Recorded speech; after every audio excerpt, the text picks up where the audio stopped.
Welcome to our story. I'm Amy, And I'm Brian. and this is Colorado Mountain Living. We decided it was time to go after our dreams of moving to the mountains and building our own home. So we purchased about 4 acres in the Colorado Rockies at about 9,300 feet. We're bordered by the national forest land with miles and miles of trails, but we're also not too far from civilization either. Our plan is to act as our own contractors, doing the majority of the work ourselves so that we don't incur a lot of the expenses that you normally would by hiring contractors, general contractors, and subcontractors. Our vision is a 4-bedroom home, A large garage, workshop, terrace gardens, an apiary, wine cellar, a root cellar, and anything else we can think of. solar energy, wind energy, all the Yep. really cool stuff you want to have on a homestead. So we're going to do it ourselves. Yep. And we're going to keep you updated with our top expenses, especially with this episode. We're going to go over our top 3 biggest expenses we incurred getting our homestead started. So stay tuned for the rest of the video and learn what we learned getting started. The start of any building project can easily and quickly drain your nest egg dollars. So we're going to give you a heads up and outline our top 3 expenses that we faced while starting our homestead. The first thing that we started working on was clearing trees and leveling the land to put in a driveway. We rented an excavator and a bobcat to help with the digging and the dirt moving, and we had a fairly good time of carving out a driveway and leveling the upper section of the property where the house was going to go. However, despite the extensive work we did, which was about 2 weeks of dirt moving, we decided to get a professional consult on our driveway to ensure we were avoiding any serious errors. And it turns out that our land has quite a bit of topsoil, over 30 inches. And although good for gardening, it didn't make a great base for a solid driveway. So we decided to err on the side of caution and make our first major investment of paying for a professional to redo our driveway. First, the topsoil had to be stabilized with mesh and then large rock added. Then about 9 truckloads of gravel were brought in. The driveway needed to be thick enough to withstand the substantial amounts of water on our property, and we didn't want it washing out with the spring thaw. Our driveway is about 600 feet long, and after all was said and done, it ended up costing us about $13,000.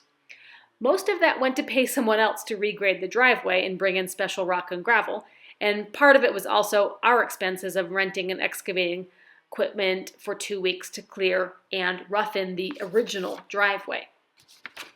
So after considering what we had just spent on excavating, Brian thought it would make better sense to be able to do the rest of the excavating projects ourselves. A decent tractor with the right attachments would be capable of clearing and digging, among countless other tasks, and after each job was done, we would still have a tractor afterwards. So our other big homestead expense getting started was buying a tractor.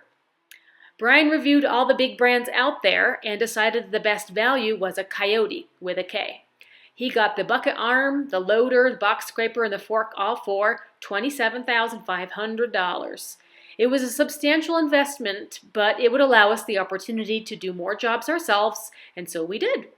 Brian did all of the excavation for phase 1 of the house with a Coyote.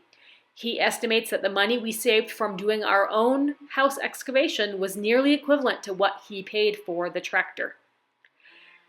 The other pricey project that really dug into our savings was all of the concrete that was needed, because we were putting in a full basement instead of just a slab foundation for our project, and it became a little bit more complex.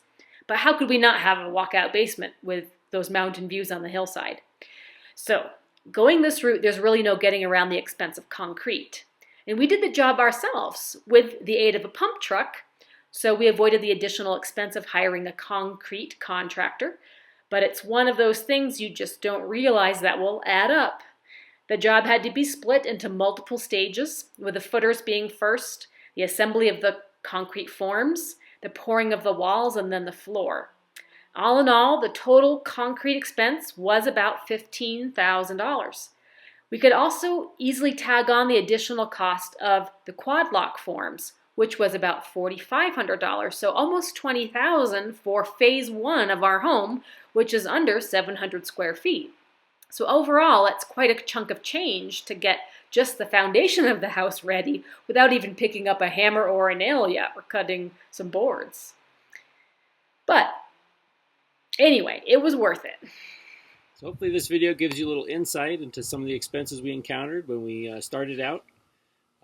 Some things ended up costing a little bit more than we had expected, but overall we've had a good start, and we hopefully look forward to watching the videos. So overall, we're proud and feeling accomplished with what we've done so far. And if you'd like to keep updated with our story, subscribe, and we'll keep posting videos on our progress and keep you informed of what it's like Colorado mountain living.